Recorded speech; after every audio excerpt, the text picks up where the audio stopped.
यदि मम प्रीतिकारम् अशस्त्रं शस्त्रपाणयः रातराष्ट्रारणे हन्युस् तन्मे क्षेमतरं भवेत्। इसकी व्याख्या इस प्रकार है। अर्जुन कहते हैं कि अगर मैं युद्ध से सर्वथा निवृत्त हो जाऊं तो शायद ये दुर्योधन आदि भी युद्ध से निवृत्त हो जाएंगे। कारण कि हम कुछ चाहेंगे ही नहीं, लड़ेंगे भी नहीं, तो फिर ये लोग युद्ध करेंगे ही क्यों। परंतु कदाचित जोश में भरे हुए तथा हाथ में शस्त्र धारण की हुई ये धृतराष्ट्र के पक्षपाती लोग सदा के लिए हमारे रास्ते का कांटा निकल जाए, वैरी समाप्त हो जाए, ऐसा विचार करके सामना न करने वाले और शस्त्र रहित मेरे को मार दें तो उनका वह मारना मेरे लिए हितकर ही होगा। ऐसा अर्जुन विचार करते हैं।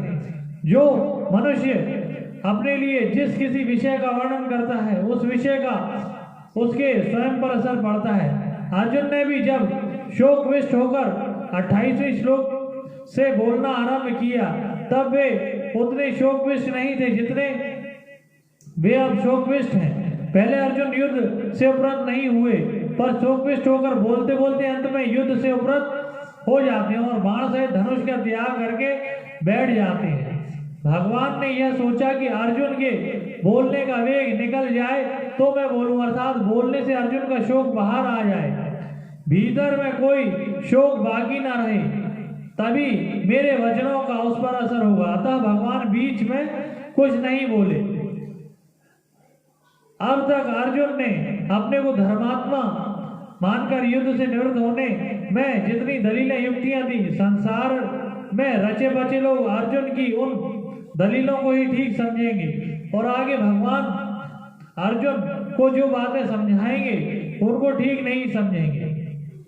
इसका कारण यह है कि जो मनुष्य जिस स्थिति में है उस स्थिति की उस श्रेणी की बात को ही वे ठीक समझते हैं, उससे ऊंची श्रेणी की बात वे समझ ही नहीं सकते।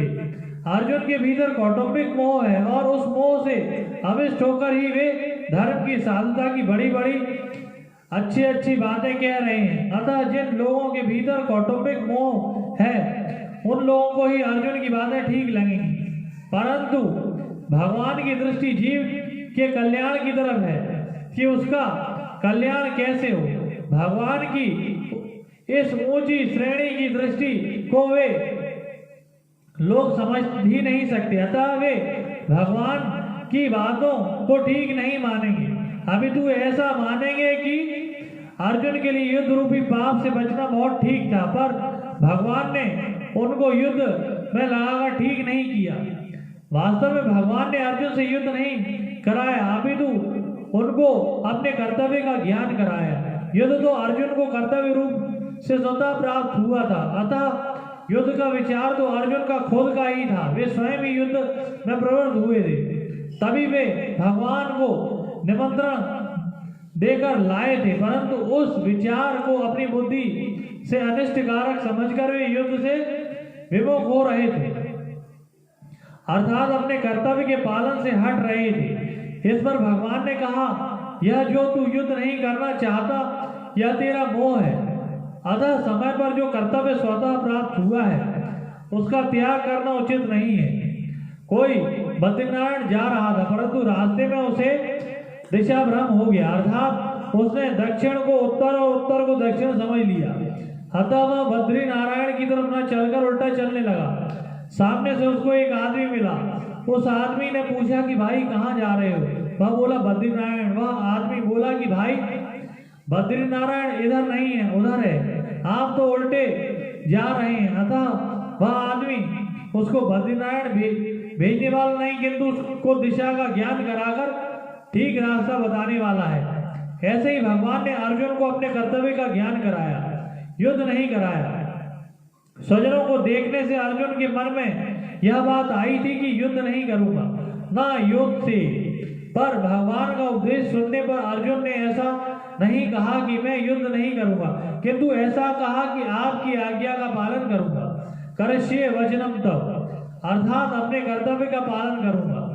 अर्जुन के इन वचनों से यह सिद्ध होता है कि भगवान ने अर्जुन को अपने कर्तव्य का ज्ञान कराया है।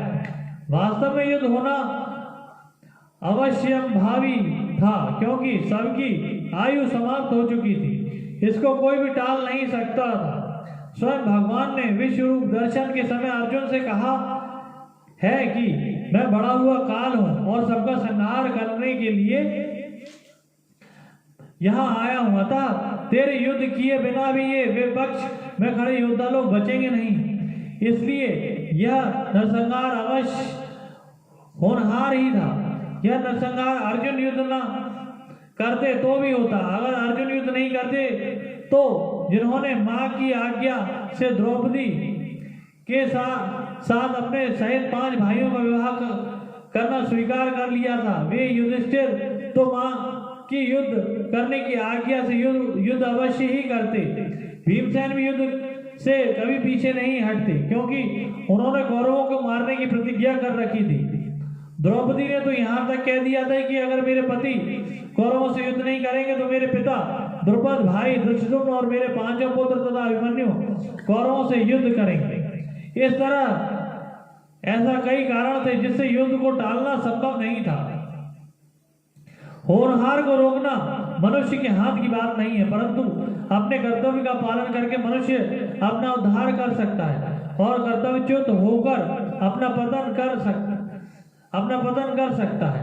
तात्पर्य है कि मनुष्य अपना इष्ट अनिष्ट करने में स्वतंत्र है।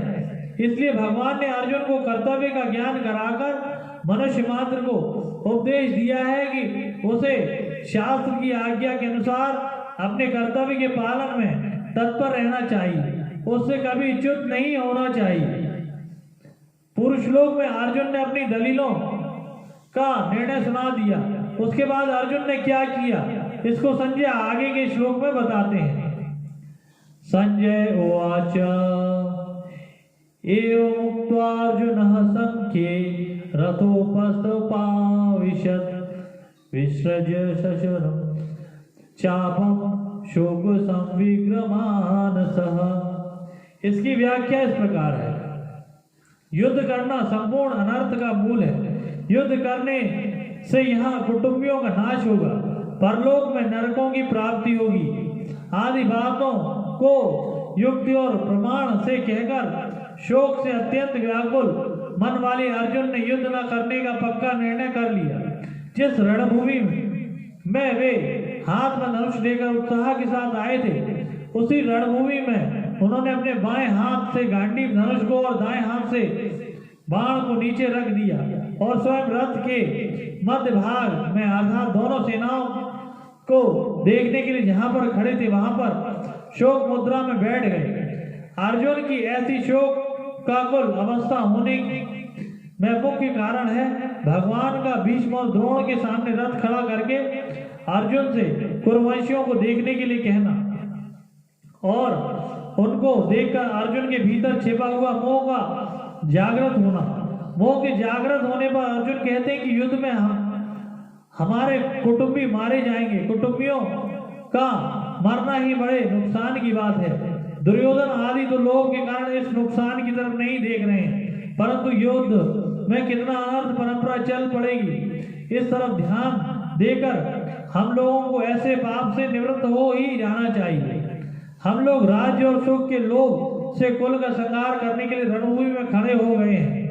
यह हमने बड़े भारी गलती की। अतः युद्ध न करते हुए शास्त्र मेरे को यदि सामने खड़े हुए योद्धा लोग मार भी दें तो भी उससे मेरा हित ही होगा। इस तरह अंतःकरण में मोह छा जाने के कारण अर्जुन युद्ध से उपरत होने में एवं अपने मर जाने में ही हित देखते हैं और अंत में उसी मोह के कारण बाण से धनुष का त्याग करके विषाद मग्न होकर बैठ जाती। यह मोह की ही महिमा है कि जो अर्जुन धनुष उठाकर युद्ध के लिए तैयार हो रहे थे, वही अर्जुन धनुष को नीचे रखकर शोक में अत्यंत व्याकुल हो रहे हैं।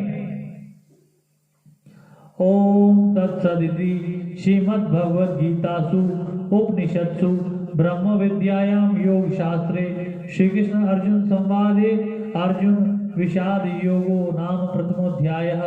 इस प्रकार ओम तत्सत इन भगवान नामों के उच्चारण पूर्वक ब्रह्म विद्या और योग शास्त्र में श्रीमद् भगवत गीता उपनिषद रूप श्री कृष्ण अर्जुन संवाद में अर्जुन विषाद योग नामक पहला अध्याय पूर्ण हुआ।